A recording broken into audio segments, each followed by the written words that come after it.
আসসালামু আলাইকুম প্রিয় দর্শক, সবাইকে স্বাগতম জানাচ্ছি আমার আজকের পর্বে। আজ আবারও হাজির হয়ে গেলাম আপনাদের মাঝে খুবই সহজ ও মজার একটি নাস্তার রেসিপি নিয়ে।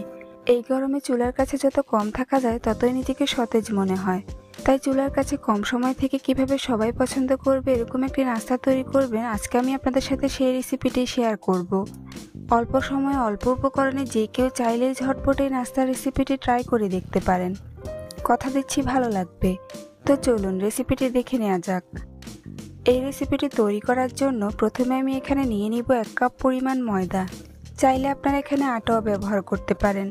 দিয়ে দিচ্ছি 1 চা চামচ চিনি, স্বাদ অনুযায়ী লবণ, 1 টেবিল চামচ রান্নার তেল। এবার সবগুলো উপকরণকে একসাথে খুব ভালো করে মিশিয়ে নিব। এগুলোকে একটু সময় নিয়ে ভালো করে মিশাতে হবে, কেননা ময়ানটা যত বেশি ভালো হবে নাস্তাগুলো তত বেশি খাস্তা হবে। ময়দা হাতে নিয়ে মুঠ করলে যখন এরকম দলা পাকিয়ে যাবে তখন বুঝতে হবে ময়দার সাথে তেল ভালো করে মিশে গিয়েছে। এই পর্যায়ে এর মধ্যে অল্প অল্প করে পানি মিশিয়ে সফট একটি ডো তৈরি করে নিব। পানিটা একবারে দেওয়া যাবে না, অল্প অল্প করে দিয়ে মিশাতে হবে, কেননা পানি একবারে দিলে ডো পারফেক্ট হবে না। এভাবে বেশ কিছুক্ষণ মধ্যে আমি ডো তৈরি করে নিব।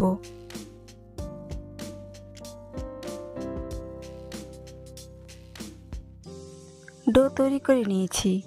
এখন এটাকে ঢাকনা দিয়ে ঢেকে 10 মিনিটের জন্য রেস্টে রেখে দিব। অন্যদিকে পুর তৈরির জন্য একটি মিক্সিং বলে নিয়ে নেব একটি মিডিয়াম সাইজের পেঁয়াজ কুচি। দিয়ে দিচ্ছি 1/4 কাপ গ্রেট করা গাজর, একটি মিডিয়াম সাইজের টমেটো কুচি, সাথে দিয়ে দিচ্ছি 3টি কাঁচামরিচ কুচি, আর দিয়ে দিচ্ছি 2 টেবিল চামচ ধনিয়া পাতা কুচি। এবার এর মধ্যে একটি ডিম ভেঙে দিয়ে দিব।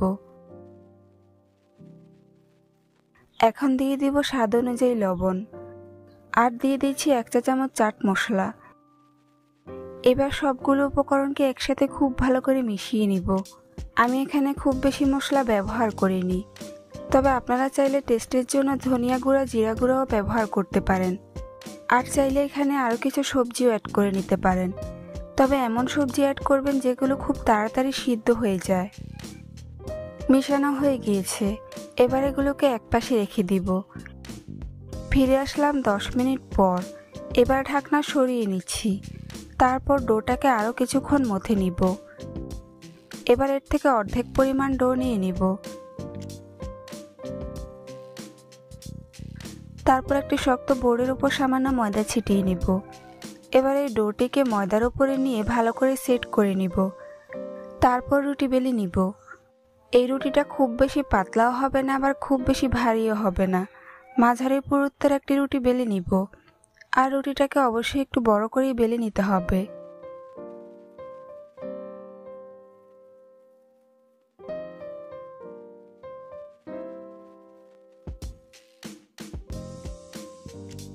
রুটি বেলে নিয়েছি, আপনারা দেখে নিশ্চয়ই বুঝতে পারছেন রুটিটা ঠিক কেমন হবে। এখন প্রথমে রুটির 2 পাশ কেটে নিব।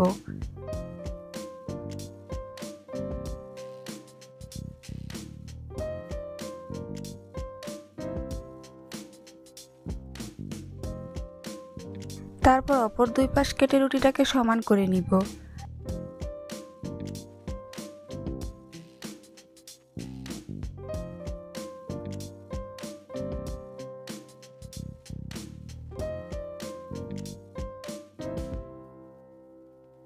এবার রুটির মাঝ বরাবর কেটে নিব।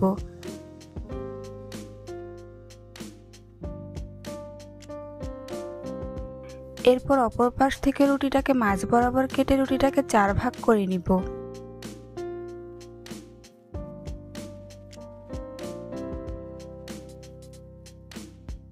এখন তৈরি করে রাখা ডিমের পুর পরিমাণ মতো রুটির একটি পিসের মধ্যে দিয়ে দিব।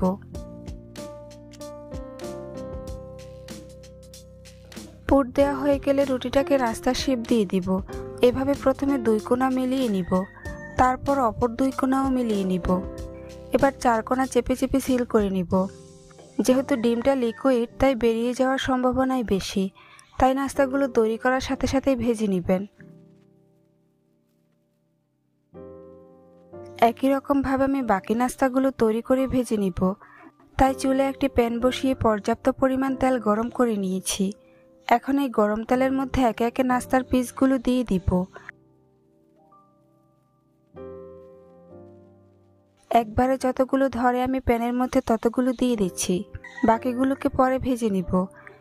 কিছুক্ষণ পর এগুলোকে উল্টে দিব। নাস্তাগুলোর যখন একপাশে খুব সুন্দর কালার চেঞ্জ হয়ে আসবে তখন এগুলোকে উল্টে দিতে হবে। চুলার আঁচ মিডিয়াম টু লো হিটের মাঝামাঝিতে রেখে নাস্তাগুলোকে উল্টে পাল্টে ক্রিস্পি করে ভেজে নিতে হবে।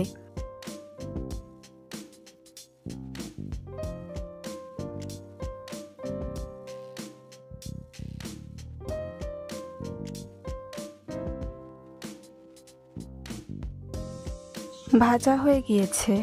এখন এগুলোকে তেল ঝরিয়ে উঠিয়ে নিব।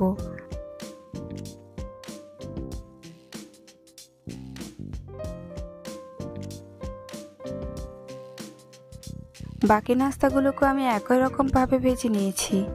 দেখুন, ডিম আর ময়দা দিয়ে তৈরি এই নাস্তাগুলো দেখতে মাশাআল্লাহ কতটা সুন্দর ও লোভনীয় হয়েছে, আর খেতে কতটা মজার হয়েছে সেটা আপনারা বাসায় একবার তৈরি করে না খেলে বুঝতেই পারবেন না। অল্প সময়ে ঝটপট তৈরি করে দেখবেন, ছোট থেকে বড় সবাই খুবই পছন্দ করবে আর অনেক মজা করে খেয়ে নিবে।